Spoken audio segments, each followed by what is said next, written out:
Note this story came courtesy of Husqvarna Motorcycles.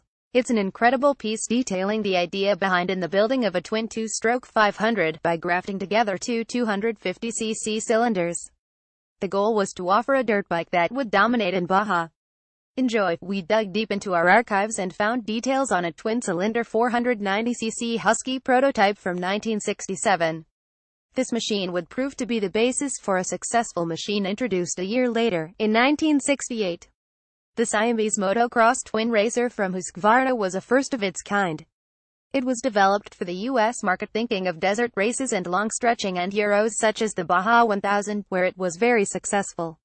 In the beginning of the 1960s, the Husqvarna factory chief engineer Ruben Hellman had an idea of putting two two-stroke engines together. It would result in a potent twin power plant with a displacement of half a liter. It wasn't until in the autumn of 1967 that he began developing his thoughts into reality. Hellman used two 250cc engines and integrated them into one power unit. The pistons were the same as the regular 250 with two rings on each piston, as opposed to the later 504 version with only one ring for each piston. The result was a 492cc motor mounted into a 360 frame. The modifying consisted of other engine plates and used the gearbox and parts from the 420cc Grand Prix bike then used in the World Championship. The engine developed some 50 horsepower at 6,000 revolutions per minute, said Ruben Hellman when the bike was introduced in 1968. The new Siamese twin racer was meant for the desert, but initially there were also hopes for a brand new machine to compete with the big bore bikes widely used for motocross at this stage. Motocross riders Torsten Hallman and Rolf Tiblin, representing the 250 and the 500cc class respectively, made test runs with the new beast, which had lots of power and a 100 miles per hour top speed. It was definitely not a machine for motocross, were the unanimous comments from the two world champions, but they would be proven wrong. After a further year of development, the giant Husqvarna beast was overboard to a displacement of 504cc, which made it eligible for the International FIM Cup during 1969. This machine now had two upper exhaust pipes as opposed to the prototype, which had one of its exhausts swept underneath the 360 frame. This did not give the bike sufficient ground clearance, and the exhaust was soon changed to a twin system. The two pipes were brought together just under the fuel tank, which also had to be adjusted for desert use. It could swallow up to 15 liters of fuel and was fastened with leather straps for a quick release. The full tank weight of the race-ready machine was 137 kilos. Baja winner Gunnar Nielsen was given the job to ride the bike by the Husqvarna factory.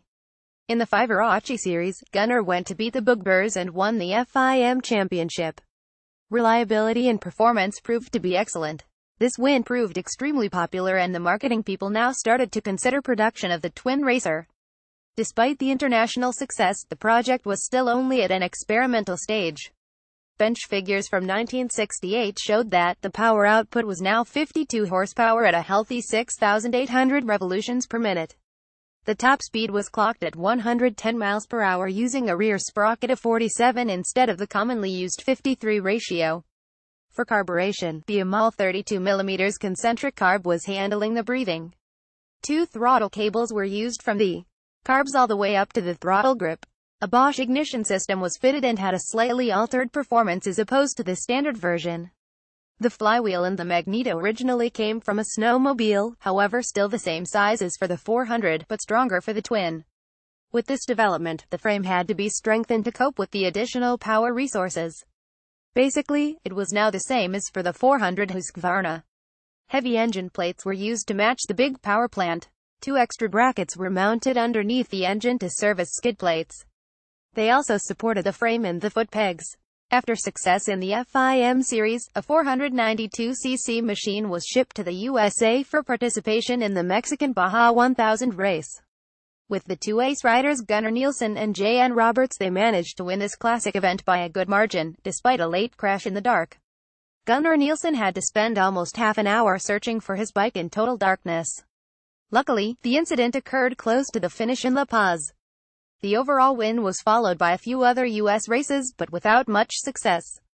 It was then decided not to continue the project, and the bike was forgotten in storage until it was rediscovered in the 1990s.